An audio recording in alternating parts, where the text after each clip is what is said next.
We want to continue to allow iwi and Māori business people to diversify. I mean, while we've done a lot to enable and support the growth of the Māori economy, the reality is it has been iwi and Māori business people and Māori kaimahi who have done the mahi. Kia ora, Kushla. Thank you for joining us. I want to talk to you about your new role as Māori economy spokesperson for Labour. What does that entail, and what significance should we put on this from Labour? Oh, first of all, I'm really excited about this role, and I think it demonstrates Labour's commitment not only to the overall economy, but acknowledging the significant contribution that the Māori economy makes to Aotearoa. We saw recently, didn't we, with the Prime Minister's Investment Infrastructure Summit, that iwi Māori were invited in to present. I think the only presenters who weren't government ministers. Does that show that there is some recognition coming for the Māori economy? It's good to see iwi being recognised for the major contributors they are.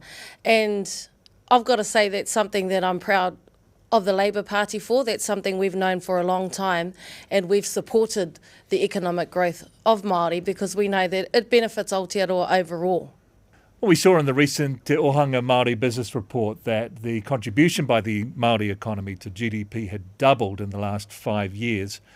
So what is Labour's thoughts around keeping that kind of increase, keeping that level of commitment to the GDP going? Labour are definitely committed to pursuing that goal of continuing to double the value that the Māori economy contributes to GDP.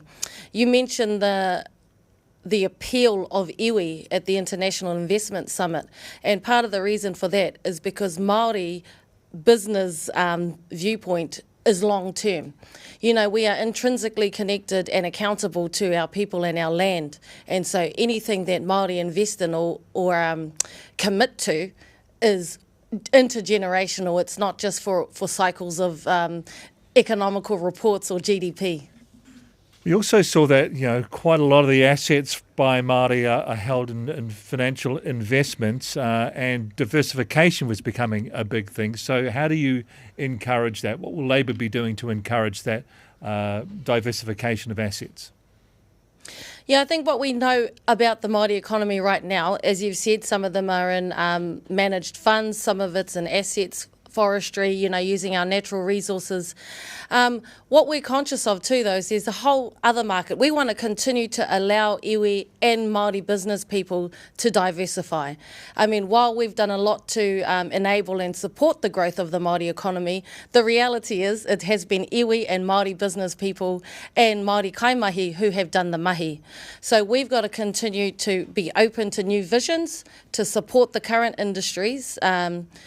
I'm also the spokesperson for Forestry, so finding out how we maintain that industry while respecting the needs of our whenua, that's really important as well. But being open to things like the creative economy and growing Māori economy, not just in rural sectors, but in the urban sectors as well. Acknowledging that, like the economy, Māori are diverse.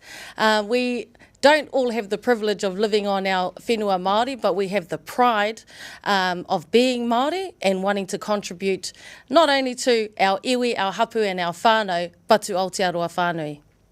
Well, just looking at forestry, there's been, it's been pretty volatile, hasn't it, in terms of the return on investment. So how do you navigate that, not just for iwi, but for anyone investing in forestry? I think one of the benefits of having had a previous Labour Party who worked on things like industry transformation plans, there's a lot of the answers are already there. So in terms of forestry, after the inquiry, we know that we can't just go planting everywhere now. We have to put the right tree in the right place. So what we're going to be dealing with is an industry that we still need to maintain and grow with less land that we can do that on. So some of the solutions that we're already in place are things like domestic processing, and I'm still connecting with stakeholders to see how we can, for want of a better word, use more of the tree. Sending away a whole unmilled log and then buying it back as product just doesn't make sense. I'm sure we can do better here in Aotearoa. Something else I know you'd be familiar with when we saw, the effects of Cyclone Gabrielle a couple of years ago, and I guess the need to be looking at our land management policies and what we're doing. So, is that a big part of where you're heading in terms of your policy? Absolutely. Whenua is utmost, and that's what has caused a lot of the angst around the forestry industry. So it's about getting all key players, and I can't remember the name of the group right now, but there's a really good collective in the Tairawhiti right now that includes iwi, landowners, forestry companies, councils. That's what we need to do, is to get all the key players at the table, because everyone agrees that, number one, whenua is utmost. We've got to look after our people. We have to keep them working and industry thriving. And, of course, we want to grow the economy.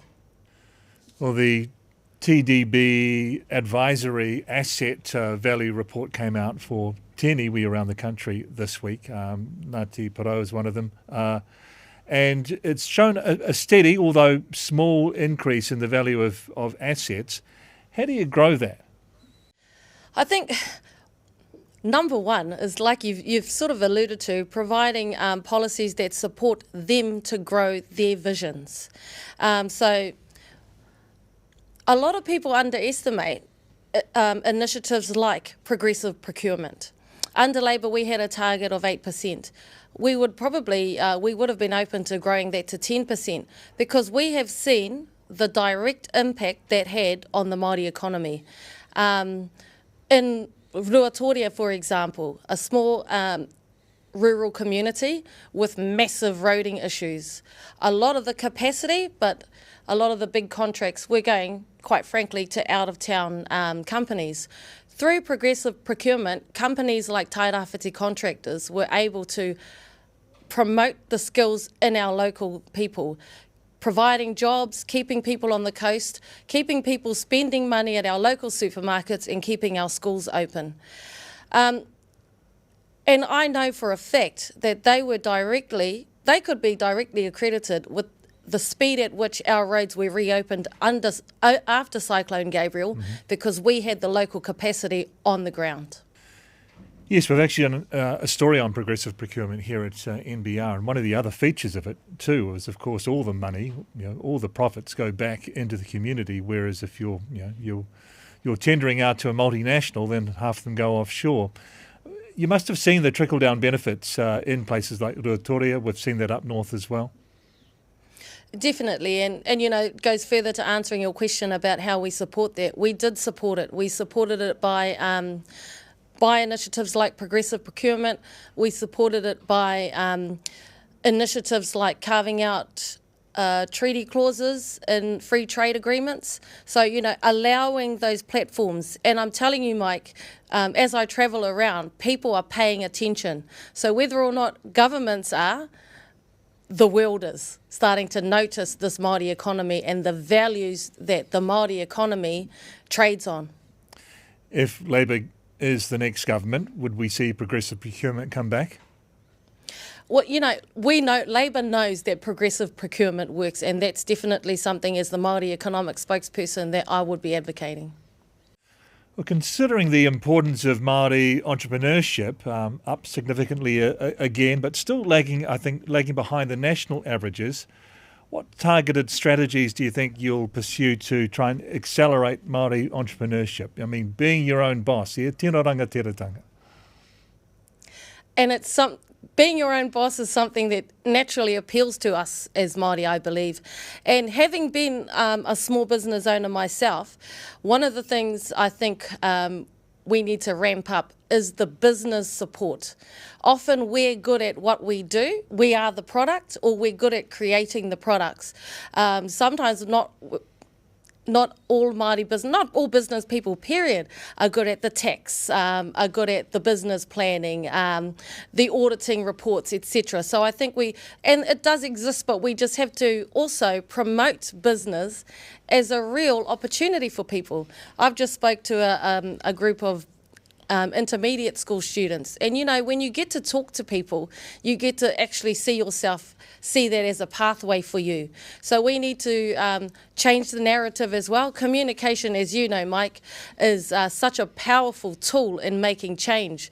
So it's not just about having the nous or having the ability, it's having that belief and the awareness of what you have to offer, how that contributes to the bigger picture. I've heard you speak before and you talked about being accountable to the village. I mean, how do you bring that perspective to this role? Well, it's like I said, Māori business people go into it long term. Our decision-making framework is intrinsically connected to our land and our people. So if you make a decision, you have to be able to be willing to show your face when you go home and carry that decision. And that doesn't necessarily mean that it's, you know, even a popular decision cannot be the right decision, but you will be held accountable in the long term. We've just returned from the first Interparliamentary Union Global Conference of Women Parliamentarians that was held in Mexico. I've seen your karanga, karaweho, but what was it like? Oh, what a privilege to be there and to have the opportunity to speak on behalf of New Zealand Parliament. It was an interesting experience because we were mostly communicating through interpreters. And I was actually asked to talk about the value of incorporating Indigenous in parliaments. Naturally, Mike, I had to, you know, just remind people that in fact it has been Indigenous who have been doing the including all these years. He oi anō. I talked about Māori decision-making frameworks. So it was around equity, inequality and parity. Those were the themes. So I shared an image of my ancestor Henepare standing, it's a carving, standing on her brother Putanga. So I talked about these are the images that a Māori worldview that I was raised with. And it's not about dominance, it's about equality and respect. And then I talked about Māori decision-making frameworks being based on manaaki. Your mana is only empowered and acted by how well you look after people.